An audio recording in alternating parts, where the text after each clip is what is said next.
Okay, so I'm here today with Kennard and Ricky, and they have very, very different stories. Kennard, tell us a little bit about how many children, your experience with children, let's say that. My experience with children, I like my own. I can't really say what I can about somebody else's, but I mean, how many children do you have, and how did it come to pass? I have 7 children. The last situation was a little bit complicated.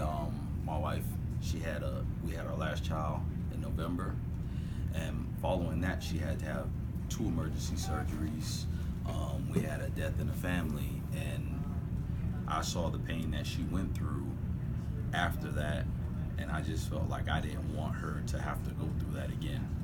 So all of her births were vaginal births, so she never been cut open. So it would be more of a process for them to go back in and for her to get done. So I just figured I'd be the one to take it. She's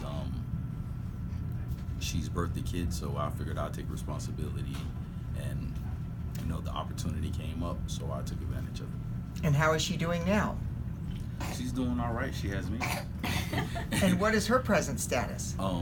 Currently she's pregnant with another one, and it's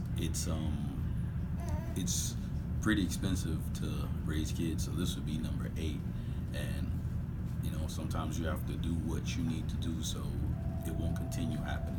Was she pregnant at the time that you arranged to have this vasectomy on October 30th through World Vasectomy Day? Or, because I don't remember you telling me that when we spoke. It was up in the air. I see. You didn't have the positive test, Yes. But there were some indications that she might be pregnant. Yes. I see. Okay. Were you using another form of contraception that failed?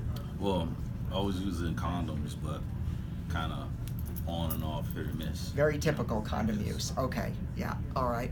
So now you're heading into child number 8. This will be her 7th birth. Yes.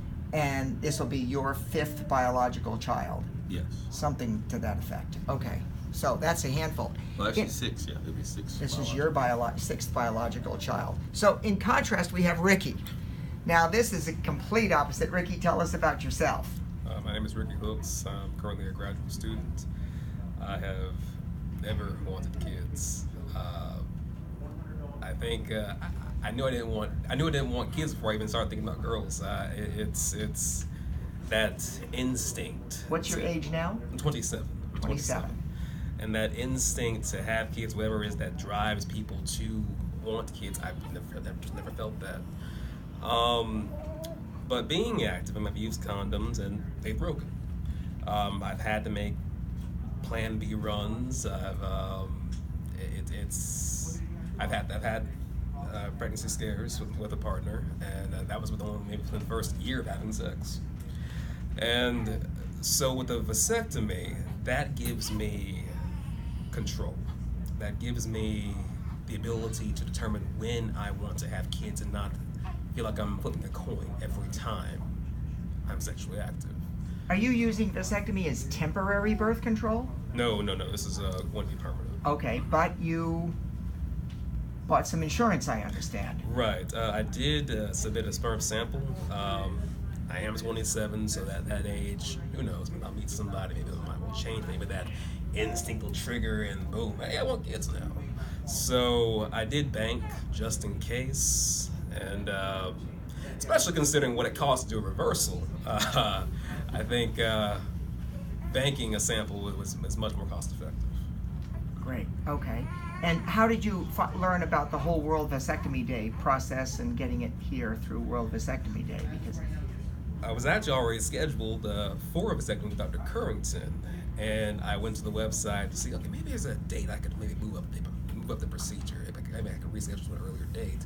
And I learned about World Vasectomy Day through a posting that was on the website, and that's how I became involved. in Mexico, it's all through the government, so there's never a financial impediment to getting a vasectomy. Whereas, now you have health insurance, is that right? Yes. So did finances play an issue in your decision at all? I'd say yes. in order for my insurance to have kicked in, it would have had to have been done in Georgia. But I felt more comfortable having it done by someone who was experienced, and so for me, it was worth it not being covered for me to go with someone that I just felt more comfortable with. Got it. Okay. And is yours, if you had done this through a regular doctor, would you have been covered by insurance? No, I wouldn't have been covered by insurance. Well, my insurance would have covered, but I haven't met my deductible.